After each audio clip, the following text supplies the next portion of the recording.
Pode explicar por que você considera que o Rock in Rio de 85 foi o princípio do fim da criatividade do rock brasileiro dos anos 80? Ah, você tem... Perfeito, eu tenho essa tese. É muito boa essa pergunta. Qual é o nome dele? Paulo Silvestre. Paulo, perfeita porque é o seguinte, a indústria brasileira, ela cresceu de 80, desde o boom do rock, ela cresceu mais de 80%, ficou uma indústria milionária, não existiam só os sertanejos, existia a MPB que era chiquérrima, mas não vendia nada. E o popularzão? O popular era sertanejo, brega. era sertanejo que vendia. Ah, tá. Aí tinha o Nelson Ned, ainda tinha o Nelson Gonçalves no final da carreira dele. Mas a Maria Bethânia vendia bem, o Roberto Carlos. Mas era outro. Para você ter uma ideia, Paulo, quando eu fui trabalhar com a Marina, quando ainda era o esquema de MPB, não existia PA. Não. A cantora cantava com o microfone e a banda tocava sem retorno, né? normal. Não existia show business, como nós entendemos. Entendi. O show business, a indústria, foi inventada nos anos 80 por causa do rock. Tá. Então era o seguinte, até 85, as pessoas, os garotos, tinham ídolos. Assim, pela primeira vez aconteceu isso no Brasil.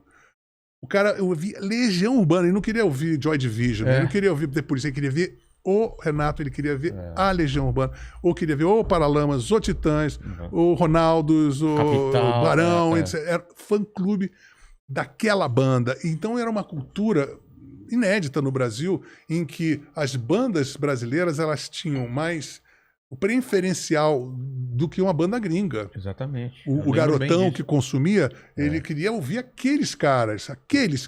Então, se tivesse um festival, era aqueles caras que eles iriam querer ver. Bom, ok. Isso era 85, no auge. E aí, ali foi que nasceu a Bis.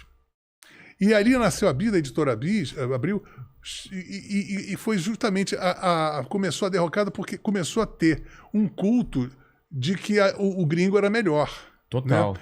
E a submissão dos contratos do Rock in Rio, você vê, todas as bandas tocaram de manhã. Pô, você vai para festival gringo, ou você vai no Coachella, ou no Lollapalooza, nesses festivais onde é que é normal, tem vilarejos, as pessoas, os artistas se encontram, fazem jam session, todo mundo se conhece. E no 85, era vedado, o Queen aparecia com guarda-costas, e aí os brasileiros ficavam lá encolhidos no canto. Houve uma sensalização. Não era nem os mesmos equipamentos que usavam. Aí né? o que acontecia? Como foi a primeira exibição grande da música brasileira em contraproposta com a música gringa, e os caras do show business gringo, aí assim, tinha um contrato, que eu vi isso no Rock in Rio depois, quando eu levei as latas, que tinha assim, você só pode 10% do palco, 10% da luz, 10% da potência do som, 10% da visibilidade na imprensa, tudo isso era monitorado. E você só podia tocar... Imagina você tocando às 5 da tarde, 4 da tarde, aí fecha, aí quando começa a vir escuridão, acende as luzes, o palco fica enorme, bem... Cara, isso acabou. O problema é que isso não tinha, não podia ter isso. Era proibido. Há pouco tempo atrás, num festival desse, tiraram a tomada do Roger. Porque é assim. Cara. Então, a partir de um determinado momento, eu falei assim, não faço mais show internacional, porque aquilo ali é um matadouro. Você vai lá, você só vai contrapropor aquilo com você vai ser apenas uma radiografia de contraste horrorosa pro próximo show do gringo que vai massacrar você. Só para o dele ficar parecer melhor do que era. E a partir então desse, aí voltando para fechar essa pergunta. 10% só do palco? Era isso mesmo? Chama Bill Status. Isso é uma regra internacional não sei se existe até hoje, para bandas de língua inglesa. Então tinha uma máfia do show business internacional resguardando, né? Então as pessoas tinham que seguir essa regra, essa ata, né? Então o que aconteceu? A partir de 1985 começou a ter uma imprensa que foi parida do Rock in Rio. A Bis começou ali, e de uma imprensa que começava a ridicularizar as bandas brasileiras, sabe? E em detrimento de produtos internacionais, e isso foi crescendo. E eu me lembro que todo final do ano tinha uma enquete desses críticos musicais hypes.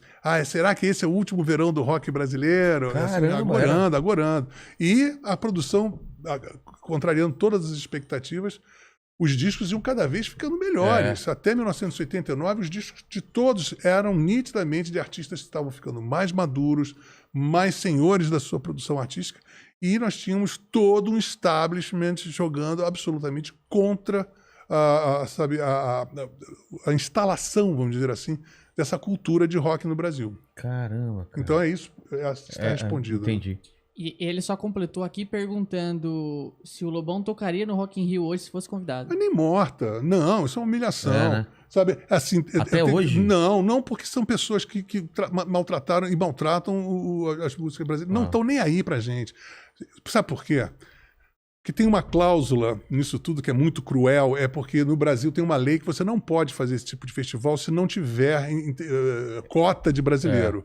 Então eles, muito a contragosto, têm que colocar. Aí você bota o cara no palco das Pitangas, palco das Palmeiras, põe lá, sabe? Aí põe uma grande atração, um trio elétrico, sabe? Então é tudo feito para você dizer assim, o subtexto daquele evento, assim, olha como o rock brasileiro é uma merda. Isso é o que fica claro, o empresariado brasileiro e o empresariado que faz música no Brasil está querendo dizer peremptoriamente, todos sem exceção, com exceção do Hollywood Rock.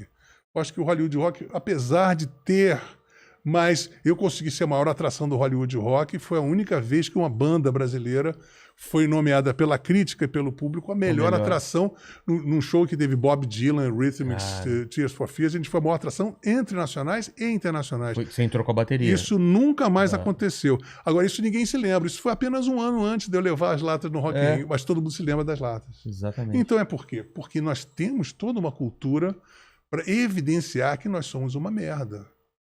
Então, e isso é muito grave. Isso não para mim, porque eu sobrevivo, eu sou um cara muito escaldado nisso. Mas isso não permite que floresça nem um contato mais artístico mesmo. Você poder fazer um show com uma banda gringa e depois fazer um disco com os caras, ou fazer uma jam set. Isso não pode ocorrer porque virou um apartheid. Caramba. Mas isso também, eu na época culpei muito a postura dos artistas. Eu chegava e dizia, não vou tocar às 2 da tarde. Aí vinha uma outra banda, assinava e ia tocar. Exatamente.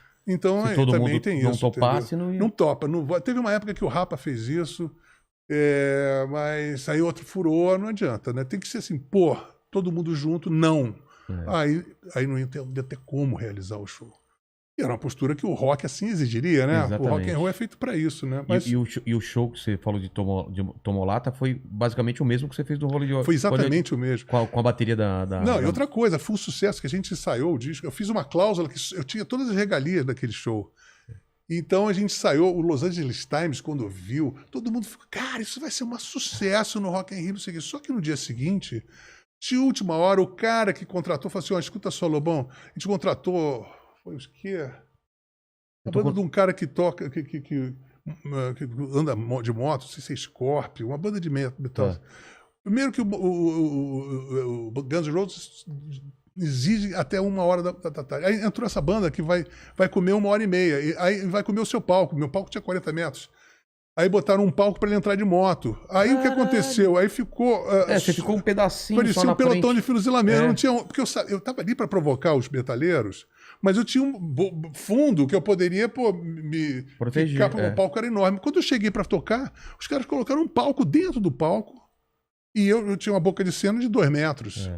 Eu fiquei puto, né? E a MTV toda filmando. Sumiram esses tapes da MTV. Nunca. Aí o cara tira da gaveta, o empresário, e fala assim, Bill Status, não adianta nada do que você me assinou, porque esse Bill Status é internacional.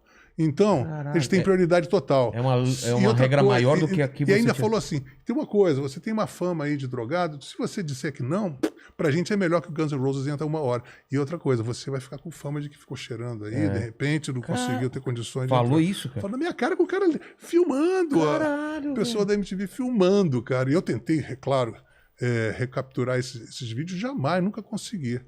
Entendeu? Esse não é o canal oficial do Inteligência Limitada, mas o pessoal aí tá ajudando a gente, tá divulgando. Então assiste esse vídeo, mas não se esquece de se inscrever no canal oficial, tá no comentário ou no link, eu não sei aonde aí que tem um link aí, vai aí.